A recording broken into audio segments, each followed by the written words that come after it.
Lumikha ng Interagency Task Force si Pangulong Ferdinand Bongbong Marcos Jr.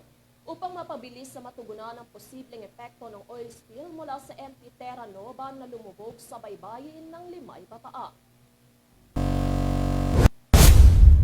Ang task force ay pangungunahan ng Office of the Civil Defense kung saan miyembro ang Department of Environment and Natural Resources, Philippine Coast Guard at Department of the Interior and Local Government.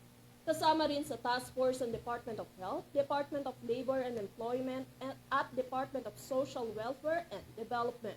Ipinag-utos si Marcos sa DENR na katuwang ang DOH na magsagawa ng kinakailangang pagsusuri sa kalidad ng tubig at hangin, habang inutusan naman ng Departamento ng Kalusugan na suriin ang kalusugan at kondisyong medikal ng mga residente. Susuriin rin ng PCG ang kalagayan ng mga lumubog na motor tanker habang makikipag-ugnayan ng DILG sa mga local government units o LGUs para sa pagtugon. Samantala, ang DOLE ay magpapatupad naman ng mga livelihood program para sa mga apektadong residente, habang ang DSWD ay inatasan na magbigay ng tulong.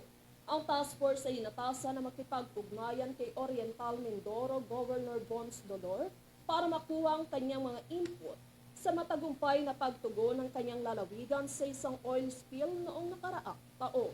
Ang pagtap sa mga non-government organization ay kailangan din umano para matugunan ang problema, ani Marcos. Sa situation briefing sa Malolos, Bulacan, sinabi ni PCG Admiral Ronnie Hill Gaban kay Marcos na ang oil spill na nakitang tumatagas mula sa barko ay mula sa fuel tank at hindi pa sa kargamento.